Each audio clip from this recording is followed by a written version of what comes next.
Hey y'all, welcome back to the Smoke Dungeon. DB here. Today I got a treat because a couple months ago I bought this for myself when I was feeling frisky one night down in the dungeon. But I got some Stalingrad, Advance to the Volga, 1942. Solitaire Area Movement Series, Volume 1 from Take Aim Games. We're going to open this guy and take a little look at it, and then I'll do another video of me playing it once I read the rules. But this is one that a couple of people reached out to DB and they said, like, why didn't you talk about this game? You talk about all these other Stalingrad games. And I was like, yo, leave me alone. Nah, I'm kidding. I was like, don't worry, yo. I got that game. You just got to give me time. Because DB, the last month or so, been a little rough in the dungeon down here. But you know what? What always makes me feel, I'm shaking the camera, what makes me feel a little bit better? And that's playing Stalingrad Sado games by myself, yo. I really enjoy that. So I figured let's add a ninth one to the collection. And this right here, when I was reading the box, this part is what really gets me, dude. With a setup time of less than 15 minutes, low counter density, endless variability, and quick playing time, Stalingrad Advance to the Volga 42 will appeal to every level of player, from the novice to the grognard. And y'all know I'm a bit of a grognard, right? But I love solo games, and I love Stalingrad games. And this one has a unique, my buddy told me about it. It's got a unique thing to it. So, first of all, let's open it up. It's by Take Aim Games. They're Take Aim Designs from Revolution Games. And designer is the one and only Mike Ranello.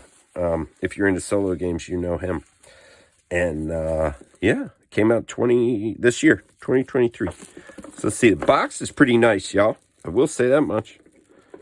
Box is all right. Nice and sturdy. Oh. Hold up, y'all.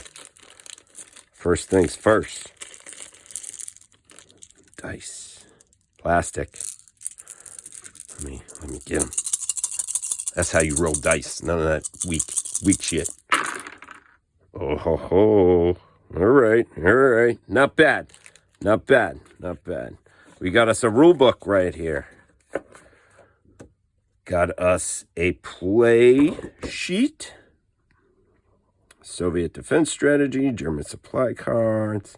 It's got your setup. Got a little waggle to it, yo. It's a little thin, but a little waggle. I do always love a player aid card, though. I feel like more games should include these. Got a random event chart. DB loves random events. My life is a random event most times. We have a combat bloody streets chart, combat resolution, attack value, movement costs. I like it, yo. I like it. All one nice, easy place. Some units that it looks like we get reinforcements on turns, and then we withdraw turns as we do in certain Stalingrad games, usually the 29th Panzer, I think. Soviet defense cards. These are our setup areas. German supply costs. Okay, pretty cool. Put that over there. These are our counters, y'all. Yep. Not bad. Not too bad. We only got one set of counters, huh? Pretty cool. They look like, I think they're half-inch. Yeah, they're half-inch. They're not 5/8. They're half-inch. We got our Germans up here.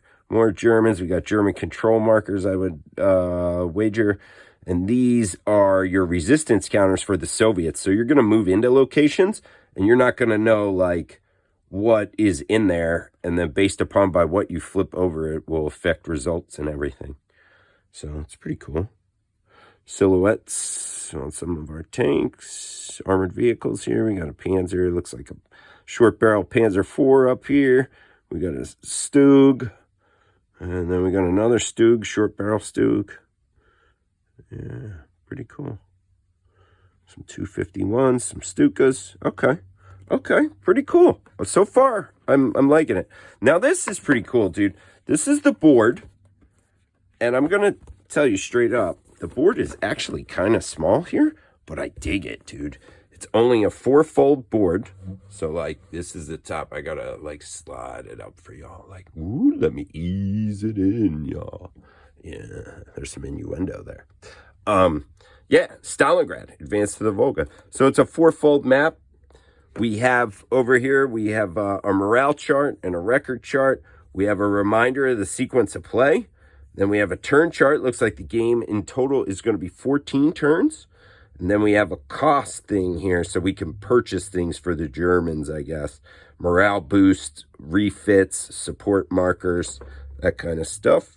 And then we have an out-of-action box and then a available support box. Pretty cool. Back of the board is all black. Used support cards up here. You'll see that the map here, I don't want to like screw it up, so let me fold it. But the map, dude, is pretty cool. It's like an aerial, very far out aerial photo of the city. So you have a lot of the major buildings and roads and stuff on there. But it's definitely like a German military map, right? Because you got Nordstadt, Fabrikstadt, you know, and yeah. It's pretty cool. Pretty cool. And I believe, well, we'll find out, but I believe these are all numbered locations, so you can number, and then these are the defense, like what you flip value. So let's check out the rule book real quick. First things first, the rule book is all like light paper, even the cover. No laminate or anything like that. Clocks in at a total of 16 pages, dude. So it's 8 pages front and back. Because they count the cover as page 1, interestingly enough. So, yeah. We got an introduction. We have the components. Oh, no. The markers are 5/8 of an inch. How about that? I thought they were a 1/2 inch. But what do you know? It's a good thing. I'm not a carpenter.